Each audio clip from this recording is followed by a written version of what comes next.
Bwana Yesu asifiwe sana. Ninamshukuru Mungu tena kwa sababu ya asubuhi hii ya leo, kwa neema yake ametupa tena kuendelea kuwepo. Acha tuendelee tena. Baba, katika jina la Yesu tunasema ni asante sana kwa sababu ya pendo lako la ajabu. Asante sana Bwana Yesu kwa sababu ya fadhili zako ambazo zimeendelea kuwa nyingi katika maisha yetu. Tunakushukuru kwa kila jambo ambalo Mungu mtakatifu umekuwa unatutendea, Mungu mwenye haki, na liinuliwe jina lako ambalo ni kuu sana, katika jina lenye nguvu la thamani la Yesu Kristo Mwokozi uliye hai. Baba, ninakushukuru kwa sababu uko pamoja nasi, na kuomba Bwana ukazungumze nasi tena Bwana katika asubuhi ya leo kwa utukufu wako Mwokozi Yesu, katika jina lenye thamani kubwa sana la Yesu Kristo Mwokozi uliye hai. Baba, tunakuomba na kuamini kwa jina la Yesu. Amen. Bwana Yesu asifiwe sana. Ninamshukuru Mungu sana kwa sababu ya neema yake ambayo ni ya pekee sana katika maisha yetu. Na asubuhi ya leo ninasikia tuzungumze jambo. Kuna ujumbe ambao ninausikia moyoni mwangu, nasikia tuzungumze kidogo kabla hatujaendelea na mambo mengine. Kumekuwa na hali ya watu kudhani, yani kwenye eneo la msamaha na kusamehewa. Msamaha na kusamehewa na Mungu pamoja na wanadamu. Narudia tena, msamaha na kusamehewa. Hiki kitu wakati mwingine kinaweza kuwa kinajaribu au kinawachanganya watu kwa namna moja ama nyingine, kinawachanganya watu kwa namna fulani. Lakini kuna vile nasikia tuzungumze katika asubuhi ya leo kwa Roho Mtakatifu. Kusamehewa ama kusamehe. Msamaha ni kitendo cha mtu kuachilia ama kuondoka kwa maumivu yaliyotokana au yatokanayo au yalikuwa yanatokana na jambo fulani ambalo ni baya mtu alifanyiwa wakati fulani, na yeye kufika mahali pa kwamba hata akilikumbuka lile jambo hakuna maumivu yoyote anayosikia ndani ya moyo wake. Bwana Yesu asifiwe. Otherwise, kama bado huyo mtu akiwa anakumbuka ile tukio anasikia maumivu, huyo mtu bado hajasamehe. Watu wengi sana wanadhani wamesamehe, kumbe wamefunika jeraha kwa nje. Yaani mtu amepata jeraha fulani kubwa baya, alafu anakuja zamani ilikuwa tukiumia kwa sababu ya kutokutaka kusema nyumbani, kwa sababu obvious utaadhibiwa, kwa sababu huwezi kuyaani. Mara nyingi sasa tulikuwa tunaumia kwenye hali ya michezo. Sasa na wazazi wa zamani ilikuwa ni tofauti kidogo na sasa. Sisi wazazi walikuwa wakali sana. Sasa ilikuwa mtu akiumia anachukua udongo, umeumia unachukua udongo au mchanga unamwagia pale kwenye kidonda, kwenye ile jeraha unamwagia udongo pale, kama sio jeraha kubwa sana unamwagia udongo pale, alafu baada ya muda damu inakata, inatengeneza layer fulani hivi. Utakuja nyumbani unajikaza, hata kama mguu unachemea kidogo, lakini unajikaza. Ukifika mbele ya wazazi huwezi kuonyesha, kwa sababu unajaribu kujizuia. Sasa watu wengi wanadhani kwamba wamesamehe, kumbe wamefunika jeraha kwa nje, na ndani jeraha ni baya, ni bichi, ni kidonda bado kinaendelea. Ijapokuwa kwa nje kinaonekana kama kimepona, lakini kumbe kwa ndani bado kipo. Na hii wakati mwingine huwa inawatokea watu wengi sana sana. Mimi sitaki kesi, nimeshasamehe, kumbe ndani yake yule mtu bado ana maumivu, hajasamehe. Sasa kuna mambo kadhaa ambayo nataka uyajue. Jambo la kwanza la msingi kwenye eneo la kusamehe, kama kweli umesamehe, ni lazima unapokumbuka lile tukio lilofanyiwa usisikie aina yoyote ile ya pain. Yani you have to be pain free. Usiwe kwenye hali ya maumivu yoyote yale unapolikumbuka lile tukio ambalo umetendewa. Kama bado utakuwa unalikumbuka, ni kusema bado hujaweza kusamehe, and you need the grace of the Lord. Unahitaji neema ya Bwana iwe ndani yako na juu yako ili kuweza kukusaidia kuweza kusamehe. Sasa kusamehe ni kuondoka kwa yale maumivu. Hutakuwa na uchungu. Yaani hauna uchungu unapolikumbuka tukio. Jamani, Yesu atusaidie sana. Na ili msamaha uende vizuri, kuna hatua kadhaa na mambo kadhaa ambayo ni ya kufuata ili kwamba mtu awe amefanyaje, amesamehe au amesamehewa. Jamani, Yesu na atukuzwe sana.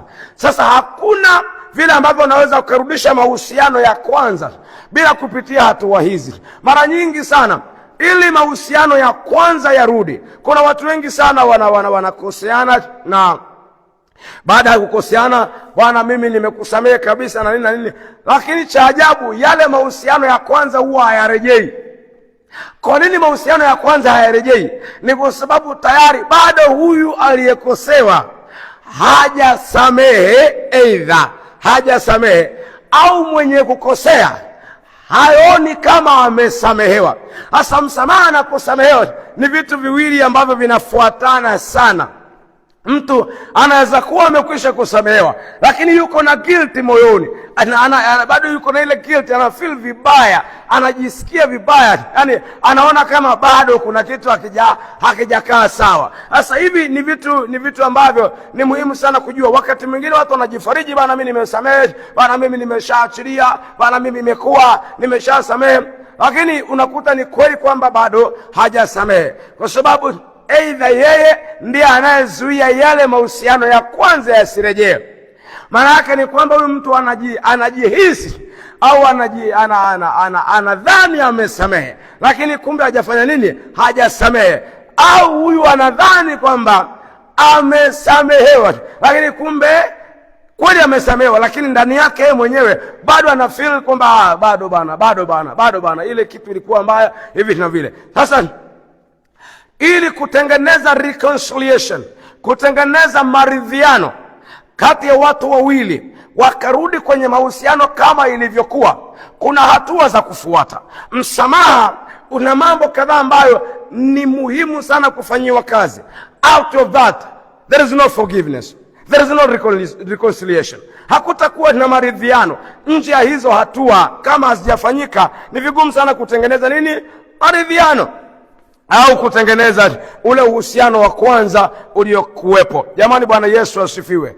Msamaha mzuri sana na bora ni ule ambao mwenye kutenda kosa, tuko sawa, mwenye kutenda kosa anatoka anaenda akashughulika na msamaha. Lakini kumbuka, kuna makosa mengine ambayo huwezi kwenda mwenyewe kuomba msamaha, inabidi uchukue watu fulani ambao unaona mnaheshimiana, watu ambao mnaheshimiana, ili uende wakakutangulie mbele kwenye kuomba msamaha kwa sababu ya ukubwa wa kosa ulofanya. Narudia tena, kuna makosa mengine ambayo mtu unaweza ukafanya ambayo huwezi kwenda mwenyewe kuomba msamaha, inakubidi uchukue watu fulani wazee waliokuzidi umri ambao mnaheshimiana, lakini pia wanaheshimika kule ulikokosea, ili uende wakatangulie mbele yako kwenye eneo la nini? La msamaha. Na inapofanyika hii, ondoa ile guilt ndani ya moyo. Jitahidi ondoa ile hatia ndani ya moyo wako. Jamani, Bwana Yesu na atusaidie sana. Naomba tusome kitabu cha Luka 23, tutaanzia juu pale kidogo. 23 tutaanzia mstari wa 30 na nafikiri mstari wa 33. Luke 23. Yes. Acha tuangalie maneno kadhaa ambayo Roho Mtakatifu anatupa kuyaangalia hapa. Narudia tena, watu wengi sana wanaweza kudhani wamesamehewa, lakini kumbe bado hawakusamehewa. Na watu wengi pia wanaweza kudhani kwamba wamesamehe na kumbe hawajasamehe. Yaani kumbe bado hawajasamehe ijapokuwa wao wanadhani wamesamehe. Na kuna ambao wanadhani kwamba wamesamehewa na kumbe bado hawajafanya nini? Hawajasamehewa, kwa sababu kuna hatua ambazo hawajazifuata. Yule mtu ameamua kufunika kombe, ameamua kulifunika jeraha kwa juu ili maisha yaendelee, lakini kumbe hajafanya nini? Hajasamehe, na huyo mtu hajasamehewa. Lakini pia kuna ambao wamesamehewa, ila wao wenyewe wanaona, wanahisi, wanadhani hawajasamehewa. Si kama unanielewa vizuri brother? Jamani, Bwana Yesu asifiwe. Wewe ngoja nikwambie, yaani kuna watu ambao wanadhani wamesamehewa, lakini kumbe hawajafanyaje? Hawajasamehewa. Na kuna ambao wanadhani hawajasamehewa na kumbe wameshasamehewa.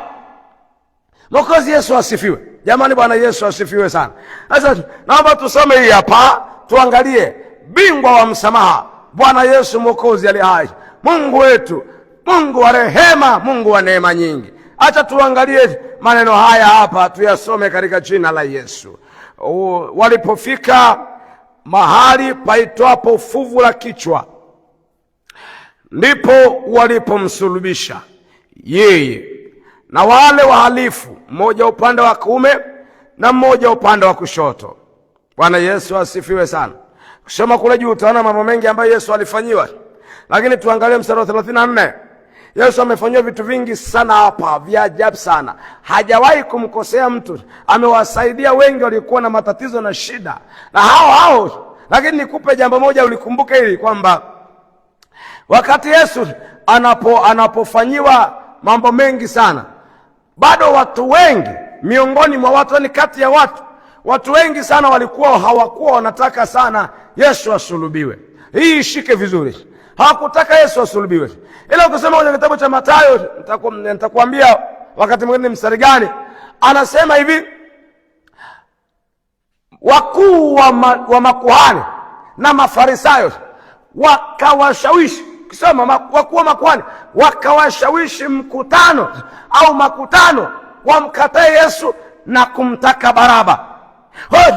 Baadhi ya watu bado walikuwa wakitaka Yesu aendelee, ila wakuu wa makuhani ndio waliowashawishi watu, waliwadanganya watu kwamba mkataeni Yesu, mtakeni nani? Baraba. Yesu na atusaidie sana. Sasa tuache hiyo, tuendelee hapa mstari wa 34. Yesu akasema, Baba, uwasamehe kwa kuwa hawajui watendalo. Wakagawa mavazi yake wakipiga kura. Jamani, Bwana Yesu asifiwe sana. Tazama hapa, Bwana wa msamaha, mzee wa siku, Yesu Kristo Mwokozi aliye hai, anafanyiwa mambo ya kutisha mno. Lakini tazama kitu ambacho Yesu anazungumza hapa. Mambo amefanyiwa ni mabaya. Afadhali sisi hata wakati mwingine tunaweza kufanyiwa baadhi ya ukatili, pengine ni kwa sababu tulitengeneza mazingira fulani ya kufanyiwa hayo. Lakini wakati mwingine ukuta Yesu kama Yesu, hakuna chochote alichokifanya kibaya. Lakini tazama kitu alichofanyiwa. Biblia inaeleza vizuri kwamba amefanyiwa mambo mengi, lakini hapa nachotaka ushike, anasema hivi, Baba, uwasamehe. Kwa nini? Ni kwa sababu wao hawajui walitendalo. Kile wanakifanya ni kibaya sana. Maana wakati wanaposema hatumtaki Yesu, tunamtaka Baraba, anasemaje? Wanafika mahali wanasema, damu yake na iwe juu ya vichwa vyetu na watoto wetu. Watazungumza kitu ambacho hawakijui. Yesu asifiwe sana. Lakini kitu ambacho napenda uone, Yesu anasema, Baba, uwasamehe. Kwa nini uwasamehe? Hawa hawajui wanalotenda. Wanafanya tu, lakini hawajui wanalotenda. Jamani, Bwana Yesu atusaidie sana. Kwa hiyo kitu ambacho ni muhimu sana unataka kujua, tazama hapa, Yesu pamoja na kufanyiwa haya yote, yeye si tu kwamba anasema mimi nimewasamehe. Naomba ushike hapa, ni tofauti kidogo. Si tu kwamba anasema mimi nimewasamehe, no, anasema Baba. Manake anawaombea wale watu msamaha, anawaombea mpaka tuna msamaha kwa Mungu, ijapokuwa wamemfanyia kitu ambacho kwa jinsi ya kibinadamu ni kibaya. Lakini yeye si tu kwamba yeye mwenyewe amewasamehe, anawaombea mpaka msamaha kwa Baba. Moja kati ya ishara kwamba huyu mtu amesamehe, moja kati ya ishara kwamba umesamehe, umeweza kusamehe, ni kujikuta wewe mwenyewe unamwombea huyo mtu kwa mzigo, kwa kumaanisha si kumwombea mabaya, unamwombea mema, unamwombea mazuri. Na wakati unamwombea sio ile ya kinafiki, unamwombea kabisa kwa kumaanisha. Maana kuna ile kwamba Yesu amesema waombeeni adui zenu, na mimi namwombea huyu, tayari umemweka kwenye fungu la maadui. Kama unanielewa, umemweka kwenye fungu la nini? La maadui. Kwa hiyo inawezekana kweli unamwombea, lakini unamwombea just umemtamu kwamba ni adui yako. Yes, you are praying for him, but you are praying for him just akiwa ni adui yako. Unamwombea akiwa kwenye fungu la nini? La maadui. Huyo mtu hujamsamehe. Bado unapaswa kurudi na kutengeneza. Tazama, Yesu anasema, Baba, si tu kama mimi nimewasamehe, na wewe nakuomba uwasamehe. Kwa sababu gani? Hawa hawajui wanalolitenda hawa. Yesu na atusaidie sana. Kwa hiyo nataka ukamate hii kitu vizuri, mpendwa mtumishi wa Bwana, kwamba kinachotokea au kilichotokea kwa Yesu yeye si tu kwamba anasamehe, lakini anaomba msamaha kwa wale waliomfanyia ule ubaya. Kwa sababu gani? Ni wazi kwamba alisamehe kabisa. Bwana Yesu asifiwe. Na ili kuonyesha kwamba kweli alisamehe kabisa, hana maumivu, hana kidonda ndani ya moyo wake kwa sababu ya kile alichofanyiwa, hana jeraha, amesamehe, anaombea na wale ambao wamefanya, anawaombea msamaha. Si tu kwamba yeye mwenyewe amesamehe, lakini anawaombea pia msamaha. Tusome mstari wa 49. Lakini nzuri sana itakuwa ya kitabu cha Matendo ya Mitume. Matendo ya Mitume sura ya 1 mstari wa 8. Tunaomba tusome hapa upate kuelewa. Neno la Mungu linasema hivi: lakini mtapokea nguvu akiisha kuwajilia juu yenu Roho Mtakatifu, nanyi mtakuwa mashahidi wangu katika Yerusalemu na katika Uyahudi wote na Samaria na hata mwisho wa nchi. Jamani, Yesu na asifiwe sana. Tazama jinsi ilivyo hapa. Yaani kama Yesu angekuwa hajasamehe kweli kweli, asingefanya hivi. Tazama, Yesu kwa sababu amesamehe kabisa kabisa, anapofufuka kutoka wafu, ingekuwa hajasamehe na ingekuwa ni kama mimi na wewe na mwanadamu wa kawaida wa leo ambao tuko leo tunaishi leo, pengine angesema sasa ndio utanijua. Kwa mfano, umemfanyia mtu makosa wakati hana cheo, ukamkosea.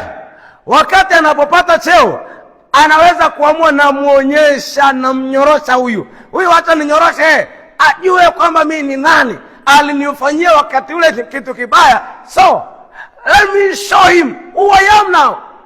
Nataka nimuonyeshe mimi ni nani sasa, acha nimnyoroshe.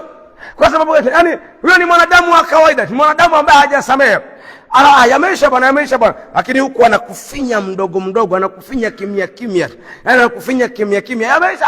Yameisha bwana, lakini huku anakutengenezea vitu sio kawaida. Kwa hiyo kama mtu kweli tumesamehe, ishara moja wapo ni kumwombea mtu kama ndugu, sio kama adui. Maana kuombea mtu kuna maeneo mawili. Unaweza kumwombea kama ndugu, kama rafiki, na unaweza kumwombea kama adui. Kuna watu ambao wanakuaga na maombi ya maadui, lakini uzuri haya Mungu huaga hana ushirika nayo, hayasikiagi. Yesu asaidie sana. Kwa Yesu anafufuka, lakini anapofufuka wale ambao walimtendea ubaya, anatuma mitume waende wakawe mashahidi, wakaseme habari zake, ili na wale waliofanya ule ubaya kwake wapate kuokolewa, na wao wapate kufunguliwa, na wao wapate kuwa huru. Jamani, Yesu na asifiwe sana. Ndio, wapate kuwa huru na wao wafunguliwe, watoke kwenye vile vifungo. Atusaidie Mwokozi Yesu. Asante. Kwa sababu gani? Yesu amesamehe moja kwa moja, total forgiveness. Ametoa msamaha wa jumla. Hafanyi, yani sio kidogo. Amesamehe kabisa kabisa. Yesu na asifiwe mno. Kwa hiyo Yesu anatuonyesha mfano namna ya kusamehe. Kusamehe inabidi uhakikishe hilo jeraha linaondoka ndani yako. Mambo kadhaa ambayo tutayapitia kule mbele, lakini nimetaka tuangalie bingwa wa msamaha. Nimesikia tu tuzungumze hili jambo kidogo, kwa sababu kuna watu wanakaa na namna fulani ya maumivu ndani ya mioyo yao kwa sababu wamefanyiwa kitu fulani, alafu huku wakijidanganya wamesamehe, wakijidanganya kwamba wamesamehe na bila kujua kumbe hawajasamehe. Akiongea na watu, mimi nimesamehe kabisa, lakini anakumbuka. Lakini naomba nikupe tahadhari hii, mpendwa, ni kweli umefanywa kitu kibaya, yes, lakini kumbuka kile kitendo si kwamba kinaondoka kwenye historia ya maisha yako. Bado kitakuwepo historia ya kwamba ulikula kofi mbele za watu, hii haitaondoka. Ni kweli alikushona kofi, alikuslap kabisa mbele za watu, alikuslap, ni kweli, historia inabakia pale. Lakini inakupasa kwamba hata unapofika kwenye eneo ulilofanyiwa, utapokumbuka au unapokuwa kwenye yale maeneo ambayo ulifanyiwa ile tukio, moyoni mwako usisikie maumivu, lakini make sure kwamba ndani yako usikie maumivu. Kama bado unasikia maumivu, uwe na uhakika bado hujaweza kusamehe. Na kama bado hujaweza kusamehe, ni kusema bado uko na maumivu. Na kama bado uko na maumivu, kuna hatua ambazo unapaswa kuzichukua, na hicho kitu kikuishe kabisa katika jina la Yesu. Kuna watu ambao anakuambia mimi bana siwezi kusamehe, yani kwa jambo hili no, siwezi kabisa kumsamehe huyu, siwezi kumsamehe. Na msameheje? Haiwezekani. Hakuna jambo ambalo halisameheki. Yaani issue ni wewe uamue kusamehe. lakini hakuna jambo ambalo haliwezi kusamehewa. Wewe mwenyewe umefanya mangapi? Na umeenda ukaombewa sala ya toba ukasamehewa ukawa mtu mpya? Au hujaenda basi, lakini umefanya mangapi na Mungu anakuacha uendelee kuishi? Umefanya mambo mengi ya ajabu ya kutisha kabisa, lakini Mungu anakuacha uendelee kuishi. Kwa sababu gani? Anataka bado upate mbingu pamoja na hayo. Yesu atusaidie sana. Hata kama umeonekana kuwa mbaya kwenye mtaa wako ufai, bado Mungu anakuacha kwa sababu anataka upate nafasi. Bado anataka urejee mahali ambako anataka uwe. Asifiwe Mwokozi Yesu. Kwa hiyo usiseme eti huwezi kusamehe. Amua kusamehe. Tatizo ni kufuata tu baadhi ya hatua. So tunarudia tena, hakuna maridhiano bila hizi hatua ambazo tutazipitia hapa. Msamaha mzuri na wa kweli, na mtu kujua kweli amesamehewa na kurudisha yale mahusiano. Msamaha wa kweli utakaoweza kurudisha yale mahusiano ni msamaha wenye baadhi ya hizi hatua ambazo tutazipitia. Hasa Yesu yeye alisamehe bila hata kuombwa msamaha. Yeye alisamehe. Na ni muhimu sana tukajua, yaani ukiweza, ukipata hii neema ni vizuri sana usamehe na kurudisha mahusiano bila masharti, bila chochote, yaani bila kufuata, hata bila zile hatua ambazo tutaziangalia. Yesu na atusaidie sana. Lakini hii itakuwa nzuri na bora zaidi kwako kuliko vitu vingine. Yesu na atusaidie mno. Kwa hiyo muhimu sana kujua Yesu anatuma anawatuma mitume wakahubiri tena. Kwa sababu gani? Kwa sababu yeye mwenyewe amesamehe ndani na anaombea watu msamaha. Wale ambao walimtesa na kumuonea na kumnyanyasa, wale anawaombea msamaha. Kwa sababu gani? Ndani ya moyo wake hakuna kidonda. Narudia tena, jaribu kujikagua. Je, unapokumbuka lile tukio ambalo yule ndugu, yule mkeo, yule mumeo alikufanyia, bado unasikia maumivu? Kama bado unasikia maumivu, my brother, rudi chini. Kuna mambo ya kushughulikia. My sister, kuna mambo ambayo unapaswa kuyashughulikia. Tazama, mara nyingi sana wanawake kwenye eneo la kusamehe, kuna wanawake ambao ni wazito kuliko wanaume. Wanakuwa wagumu sana kusamehe kuliko wanaume. Na kuna wanaume ambao ni wazito kusamehe kuliko wanawake. Inategemea tu na mtu. Japokuwa wanawake kisaikolojia wanasemekana kuwa na elephant memory, lakini kwenye habari ya msamaha, naomba niseme hivi, kwenye habari ya msamaha, wapendwa, inahitajika neema ya Mungu. Kwa sababu gani? Kuna mtu ambaye anaweza kuwa amefanya kosa na haoni sababu, anaona uzito sana, anaona kama kuomba msamaha ni ujinga. Lakini naomba ugundue na uelewe, kuomba msamaha sio ujinga. Lakini pia kuomba msamaha, yule anayekuomba msamaha haimaanishi kwamba yeye ni mpumbavu, ni mnyonge, sio mjinga. Ila amekuomba msamaha kwa sababu anataka kurudisha nini? Mahusiano. Jamani, naomba niseme hivi, kuomba msamaha sio unyonge. Kuomba msamaha ni kujitengenezea usalama wa moyo wako. Mtu ambaye amefanya kosa na anajua amefanya na hajaomba msamaha na hana mpango wa kuomba msamaha, anajitengenezea ile sio tu spiritual death, no, paka physical death. Anajitengenezea kifo, mauti ya kimwili, kwa sababu magonjwa mengi sana yatauvamia mwili wake kwa sababu ya hali ya kusamehewa. Ile guilt haitakuacha. Ni kitu kibaya, kinauaga hicho. Yesu atusaidie. Asubuhi ya leo acha tukapata nafasi ya kuomba Mungu. Na tunapokwenda kuomba Mungu, wewe ndio unajua vizuri. Kama kuna mahali kuna mtu amekufanyia jambo si zuri, jambo baya, na wewe hujaweza kumsamehe, tafadhali rekebisha hiyo mambo. Narudia tena kusisitiza, there is no reconciliation. Hakuna maridhiano bila msamaha wa kweli. Narudia tena, hakuna maridhiano bila msamaha wa kweli. Hakuna mahusiano ya kwanza yatakayorudi bila msamaha wa kweli. Na kuna hatua ambazo tutazifuata hapa, ambazo hizi kama mtu akizifuata zitatengeneza mahusiano ya kwanza hata baada ya kosa. Yesu na atusaidie sana. Wacha tukapata nafasi ya kuomba. Our Father in heaven, we thank you this time again. Asante kwa neema yako, asante kwa wakati huu. Jehova, tungali mbele zako Bwana katika muda sana, dakika hizi tena. Mungu mwenye mamlaka, Mungu mwenye uweza na nguvu, tunakushukuru sana kwa vile ambavyo Mungu mtakatifu umekuwa pamoja nasi. Asante Bwana Yesu kwa kuzungumza nasi. Ni eneo ambalo si rahisi, ni eneo ambalo si jepesi, ni eneo ambalo ni zito, ni gumu, lakini Bwana ndivyo unavyotaka tuishi, kwa kuwa ndivyo ulivyotuonyesha mfano. Kristo Yesu Mwokozi, Bwana mwamba na nguvu zetu,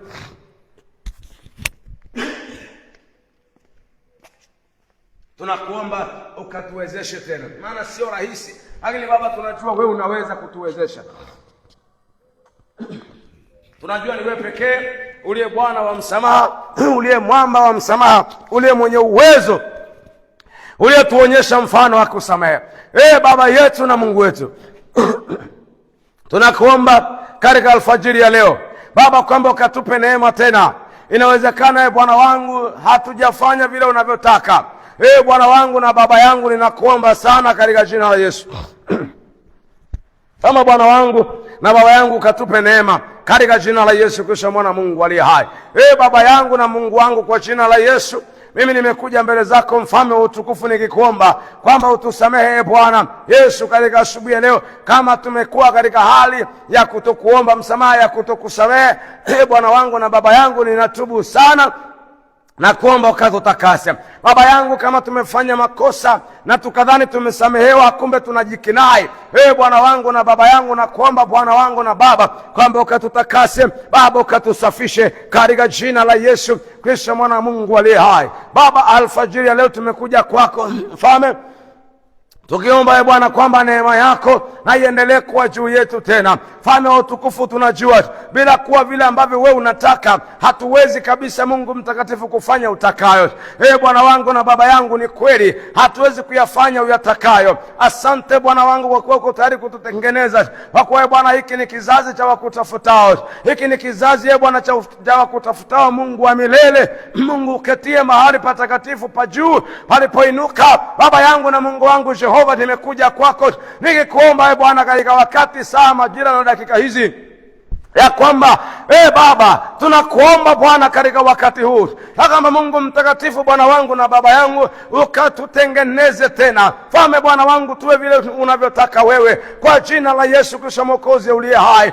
Bwana wangu na Baba yangu, ninakuomba Bwana wangu ukatutengeneze vile upendavyo, uonavyo ni vyema, uonavyo kwamba inakufurahisha.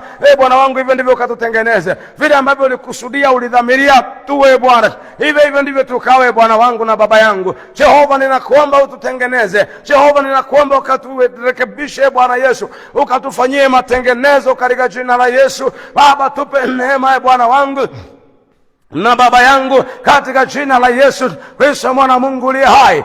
Bwana wangu na Baba yangu, ninaomba neema yako ya pekee na iwe juu yetu tena Bwana katika alfajiri ya leo. Tufanyie matengenezo Bwana Baba, tuwe vile tunavyotaka, tuwe kile unachokitaka, tuwe kile ambacho ulikikusudia. Yesu, tunakuhitaji wewe asubuhi ya leo Bwana. Shauku yetu ni wewe, shauku yetu ni wewe Bwana. Baba, tunakuonea shauku, tunakuonea kiu katika jina lenye nguvu la thamani la Yesu Kristo Mwokozi uliye hai.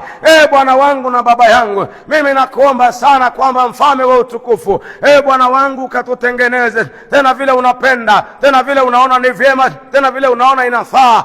Yesu Kristo Mwokozi, hivyo ndivyo ukatutengeneze Bwana, katika jina lenye thamani na takatifu mno la Yesu Kristo Mwokozi uliye hai. Bwana wangu na Baba yangu, ninakuomba sana kwamba ukatutengeneze kwa jina la Yesu Kristo mwana wa Mungu uliye hai. Baba yetu na Mungu wetu, ninakuomba ukaturekebishe Bwana Yesu, tufanyie matengenezo. Tunataka kuwa kile ambacho wewe ulikikusudia, tunataka kuwa kile wewe ulikidhamiria Bwana, katika jina lenye thamani kubwa la Yesu Kristo Mwokozi uliye hai. Bwana wangu na Baba yangu, tunaomba Bwana ukatutengeneze katika jina la Yesu Kristo Mwokozi. Bwana wangu na Baba yangu, mimi nakuomba sana kwamba ukatutengeneze vile unataka wewe mwenyewe Bwana. Hivyo ndivyo tukawe katika jina la Yesu Kristo mwana Mungu aliye hai. Baba yangu na Mungu wangu, mimi nakuomba neema Bwana. Tunakuhitaji wewe na tunahitaji neema yako mfalme wa utukufu. Tunakusihi Roho Mtakatifu wa Bwana kwamba ukatufanyie matengenezo na tuwe kile unachokitaka, kwa jina la Yesu Kristo mwana Mungu aliye hai. Baba yangu na Mungu wangu, ninakuomba sana kwamba ukaturekebishe Yesu, tufanyie matengenezo katika jina la Yesu Kristo mwana Mungu aliye hai. Baba yetu, tunakuomba ukatutengeneze Bwana Yesu, tupe kuwa furaha yako duniani. Bwana, tuwe shangwe ya moyo wako Bwana, moyo wako ukafurahishwe na kuwepo kwetu duniani. Moyo wako Bwana ukashangilie kwa sababu umetuweka duniani.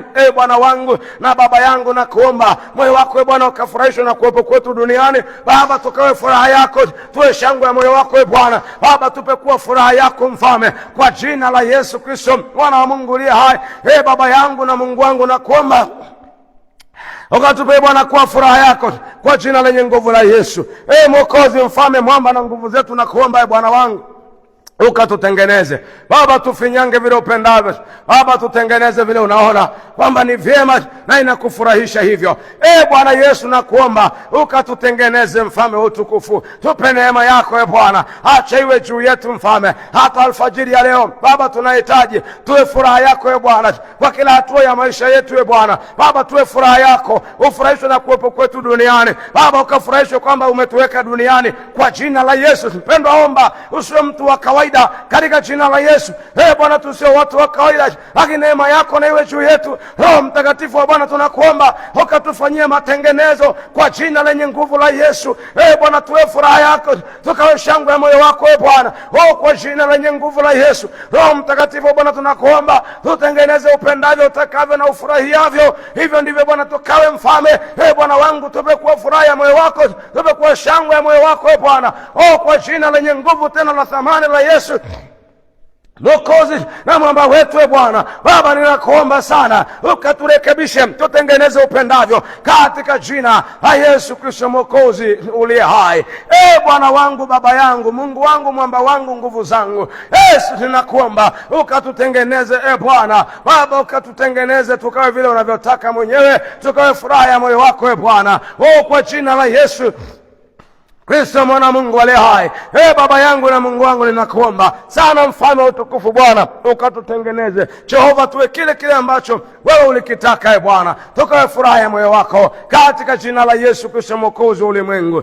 Bwana wangu na Baba yangu, nimekuja mbele zako katika alfajiri ya leo Bwana. Baba, ninakuomba kwa ajili ya watoto wako mbalimbali ambao Bwana wako maeneo mbalimbali, lakini Bwana wangu, ninakuomba kwa ajili ya wale ambao inawezekana Bwana wamekuwa na hali fulani ya kujisikia vibaya, wanakuwa na guilt, wanajihisi hatia ndani ya mioyo yao Bwana, wakati ambapo tayari wewe Mfalme wa utukufu ulishasamehe Bwana. Si hivyo tu, Mfalme wa amani Bwana, inawezekana hata wale ambao waliwakosea wameshasamehe, lakini wao bado wana hali ile ya kujisikia vibaya, kujisikia hatia. Roho Mtakatifu, nakuomba Bwana, ndani ya mioyo yao nakuomba ukafanye marekebisho, gusa mioyo yao, ukafanye matengenezo. Yesu, nakuomba ukairekebisha ile mioyo, wape kuona ya kwamba wamesamehewa. Yesu, nakuomba ukawape neema katika jina la Yesu, ukawape neema ya kujua na kuhakika kwamba hao wamekwisha kusamehewa.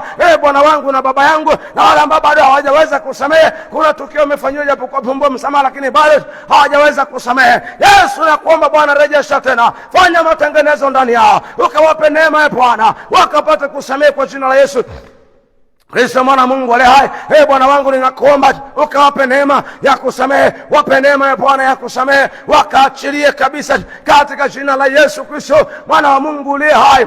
Bwana wangu, ninakuomba sana ukawape neema ya kusamehe, wape neema ya kuachilia, wape neema ya Bwana ya kusamehe kabisa katika jina lenye nguvu la thamani la Yesu Kristo Mwokozi aliye hai.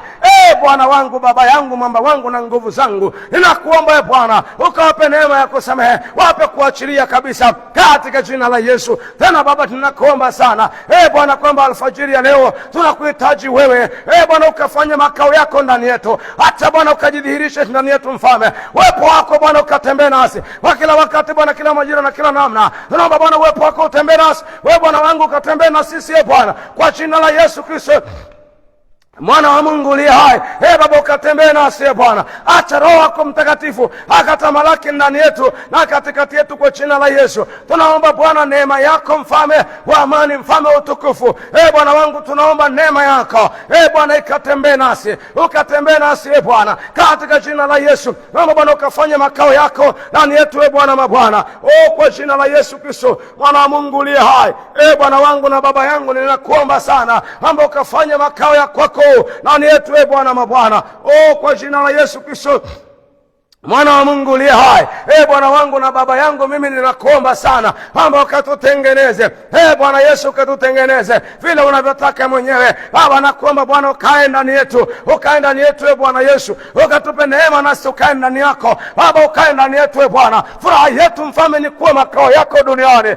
Bwana, ndicho ulichokitengeneza. Tunakuomba Bwana Yesu, ukatutengeneze. Wepo wako Bwana ukatembea nasi, tusio watu wa kawaida, lakini Bwana tuwe watu waliojaa Roho Mtakatifu, watu ambao nguvu yako iko pamoja na wao, watu ambao utukufu wako unatembea na wao, watu ambao uwepo wako Bwana uko pamoja na wao kila saa. Yesu, watu ambao unajidhihirisha kwao katika jina la Yesu. Sio watu wa kawaida, lakini watu waliojaa neema, watu waliojaa neema ya ajabu kwa jina la Yesu. Bwana Yesu, ninakuomba sana kwamba neema yako Mfalme na iwe pamoja nasi Bwana, kwa jina la Yesu Kristo, Mwana Mungu aliye hai. Roho Mtakatifu Bwana, tunakuomba ukawe pamoja nasi Bwana, katika jina la Yesu. Tunakuomba Bwana ukatutengeneze. Wako watu ambao ni wagonjwa Bwana, maeneo Yesu, nakuomba ukawaguse, ugonjwa usiwasumbue tena, magonjwa yasiwe sehemu ya maisha yao.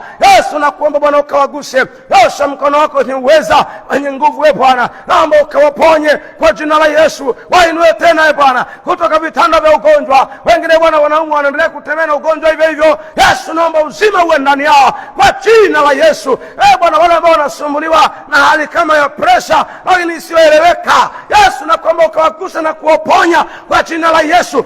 Bwana, hata wale wenye presha, iwe ni high au ni low, Roho Mtakatifu naomba pita ndani ya mishipa na huo moyo, rekebisha hali ya mambo kwa jina la Yesu Kristo, Mwana Mungu aliye hai. Bwana, nakuomba ukawaponye wote wenye magonjwa ya aina mbalimbali, naomba wakapokea uzima, hata wenye HIV, wale ambao wanakulilia wameamua kukulingana. Yesu, naomba touch them, naomba uwaguse, ponya kabisa, ondoa hizo shida kwa jina la Yesu. Roho Mtakatifu Bwana, naomba uzima wako na uingie ndani yao katika jina la Yesu. Naomba Bwana ukawaponye Bwana wote wenye changamoto kwenye miili yao, naomba ukagange miili yao, ponya Bwana wale Bwana wenye changamoto zingine za kiuchumi. Yesu, watetee wako ambao hawajui itakuwaje. Yesu, naomba onekana kwao, tokea kwao ukiwa Jehova Jireh, ukawapatie, wafanyie njia mahali ambako unaona hakuna njia. Fungua milango ambayo inaonekana imefungwa, uwatetee, uwapiganie, washindie hizo vita kwa jina la Yesu. Yesu, nakuomba watetee Bwana wako ambao wanasumbuliwa. Bwana, yuko yule ndugu ambaye anasumbuliwa na taya. Yesu, ninakuomba kwa ajili yake, na muinua mikononi mwako Mfalme. Baba, nikiomba kwamba ukamguse, fungua kabisa Bwana wangu na kumponya, ukaachilie uzima wako uwe ndani yake. Naomba Bwana wangu na Baba yangu kwamba ukamponye, akawe mzima kabisa katika jina la Yesu. Naomba akaupokee uzima, naomba akaupokee uzima, akaponywe kabisa, hiyo taya ikapone katika jina la Yesu Kristo, Mwana Mungu aliye hai. Bwana, yuko yule ambaye anahitaji mtoto. Yesu, nakuomba kumbuka, wakumbuke Bwana, wakumbuke kwa jina la Yesu. Naomba wape uzao wa kiume na wa kike kwa jina la Yesu. Nakuomba Bwana wakumbuke, wape uzao, wape watoto kwa jina la Yesu. Naomba Bwana wakumbuke. Yesu, nakuomba usinyamaze kwa utukufu wako, naomba wakawaponye, wape uzao kwa jina la Yesu. Baba yangu, nakuomba na yule mwenye vita kazini, Bwana Yesu, nakuomba mpiganie. Baba, ninakusihi sana, mpiganie Bwana. Baba, vita ile ambayo inatokana na mambo yaliyosababishiwa hakufanya yeye, lakini amesababishiwa Roho Mtakatifu. Bwana, nakuomba mtetee. Yesu, nakuomba mtetee, nakuomba ukamtetee, na kama Bwana Mungu Mtakatifu, naomba ukamtetee, mfanyie njia iliyo bora zaidi. Nakuomba Bwana ukamtetee, ukamfanyie njia iliyo bora zaidi kwa utukufu wako, katika jina lenye thamani kubwa mno la Yesu Kristo Mwokozi. Baba, ninakuomba kwa ajili ya wote, Yesu, watetee hata wanapoondoka kuelekea kwenye kazi zao. Roho Mtakatifu, naomba utembea na wao mchana mzima wa leo. Naomba Bwana ukawa pamoja nao. Yesu, ukawalinde, ukawatunze, wakawe salama mikononi mwako Mfalme. Bwana wangu, nakuomba Bwana, wewe Bwana usiwapungukie kwa chochote, lakini Baba wafanikishe na kuwapigania, wabariki na kuwalinda, ukawafadhili na kuongezea neema yako iwe juu yao, katika jina lenye thamani la Yesu Kristo Mwokozi uliye hai. Baba, ninakutukuza na kukuinua kwa jina la Yesu Kristo Mwokozi uliye hai. Amen. God bless you. Have a nice time. Hallelujah.